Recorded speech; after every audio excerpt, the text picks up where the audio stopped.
Okay, I'm looking at how to translate a scene, a subject, into a painting. So taking my reference photo over here, quickly I realised I wouldn't really need much of that information there. And also I felt the bed shape here could work, but being such a big shape and it's also broken into, it was going to be a bit of a concern. The television, well, that had to go as well. But the other point that when sort of looking at fine-tuning things, was actually this shape down here. That was just a little visual distraction, just enough that I felt that it almost, if I tried to put it in, I almost felt that it could have actually brought the whole scene undone, actually. So that's why a nice little bit of simplification there was going to really come in handy. So with my scene, I was looking for a primary focal point. So with this one, we've got one on the floor, or a focal point, but I think the primary one is up on here, which is the chest of drawers. And then as a final sort of disappearing shape, it was up there.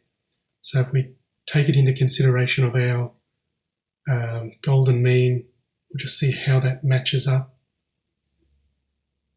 So I've got focal point there, focal point here, and focal point over there.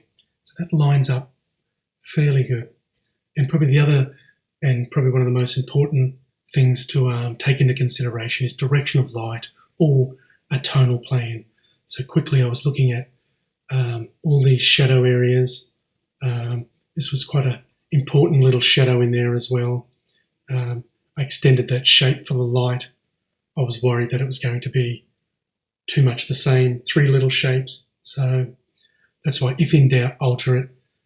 We do not have to follow exactly what is there. I always think of the original scene as just my mere reference, and it's a matter of me to take this raw ingredients, if we were thinking in terms of cooking, and then turn it into a first-class meal.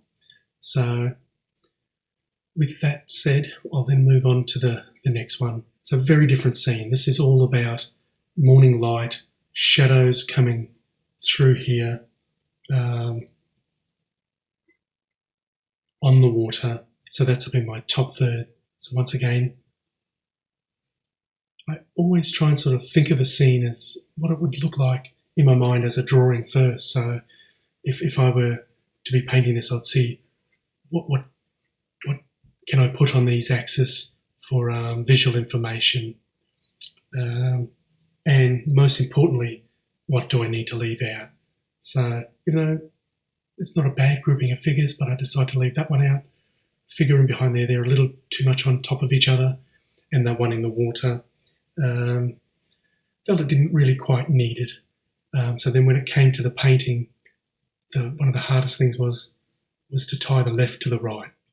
There's some great verticals and diagonals that lead the eye into my figure, but the trick was then to get the eye to go from left to right. And with that, I used the ripples on the water to do that, and also these little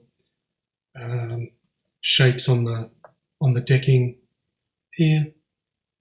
Careful not to overdo them. You'll notice that I actually did quite deliberately stop and start and break them up.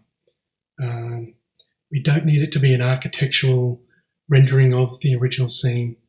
I think that's where it's a fine line between becoming too commercial, as in putting everything in, and so if we put all of the fence posts and even make sure it looks like it's a chain fence, and see there's paddles there. I'm always just striving for what do I need to tell that visual story. There's some great little shadows on there. It shows where the light's coming from and going to. Extremely, extremely important. for me, whether it's a scene of interior. It's a gift that, because we're telling a visual story, so we need to get what's happening. With this one, it's a S-bend of a river, and that's a fairly classic compositional sort of element, and it's got a really lovely triangle shape here, and you can actually see where most, if not all, of these shapes are leading to. That's the focal point there. That's the artist friend George. I deliberately went to Colorado to see if I could get some snow scenes to paint, and I actually waded through this water in bare feet, freezing cold.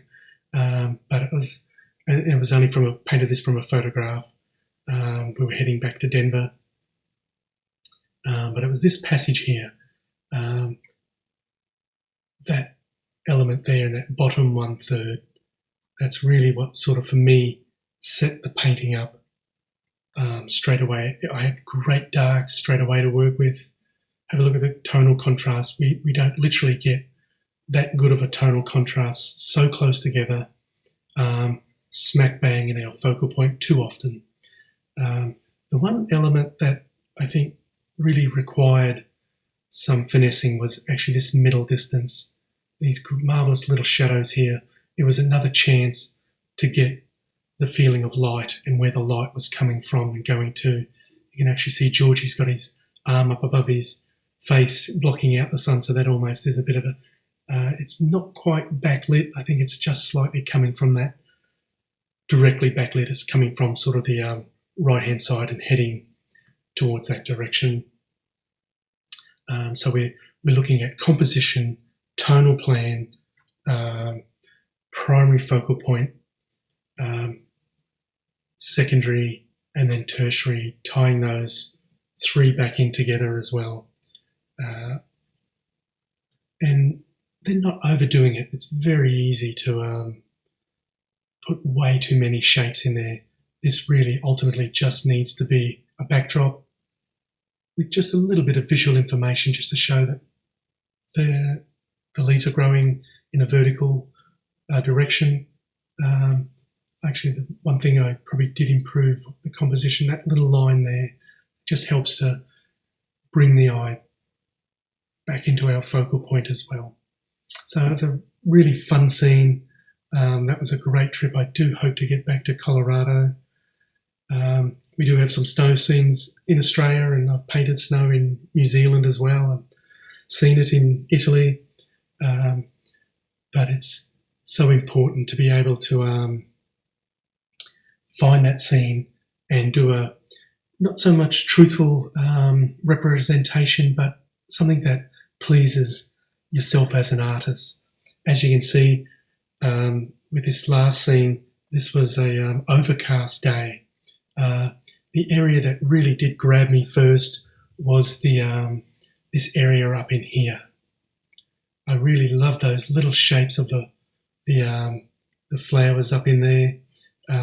I thought they were just sensational, just something really interesting. And in this light, even the combination of the cement, concrete sort of up against the brickwork. And then it had this really nice leading line of the little downpipe. I believe the kitchen's just up in here, so the water would run down here. And I think that's probably the electrical main earthing there to earth the building. But what these vertical shapes do is bring the eye from this information vertically up the downpipe, and with these diagonal lines, we can link back into the area. Even though it's only a small area, it still is very important. And then with a nice diagonal line there, and the actual foliage does help to swing the eye back around in there nicely as well. So, but then the area that I had to almost visioneer, I had to make up, I had to invent, was the sunlight. So with that sort of said, I knew that by getting a nice shadow in here, So then I sort of, and this was painted before I ever sort of had the benefits of Photoshop. I had to imagine where the shadow would be, but all the time I was making sure that it was all about the shapes first, then my tonal plan, and then the visual little accents to finish off. It's so very easy to overdo it and want to put more and more in the pots and more flowers and more work on the ground on that paved area. But it's for me, it's all about simplification, getting a strength of line, some nice lights and darks, telling that visual story, something that is visually interesting to ourselves as artists, and then normally, if we've done our job, that will then translate into a very interesting finished painting as well. So always remember, if we can hold the viewer's attention for 3 seconds, we've got our painting and we've got our viewer. We've got a very interesting artistic statement. When it comes to art, there is no single right or wrong answer. However, there are still a lot of concepts and techniques that students need to learn to create a strong visual language. This course is designed to help you develop and find your own visual language so that you can start expressing yourself more confidently, because over the years I've studied and noted the areas where students tend to struggle the most, and then I've delved deeply into these topics. So we will cover the basics of colour, edge, how to achieve a strong contrast from light to dark, focal points, and creating depth so that you can start to use it effectively in your work. I'll demonstrate a wide range of subjects which I believe will broaden your horizons and allow you to gain experiences that you may have only dreamed of trying. By the end of this course, you'll have a better understanding of how to express your own visual language and create artwork that is both successful and expressive. I invite you to join me for an exciting year of learning and exploration.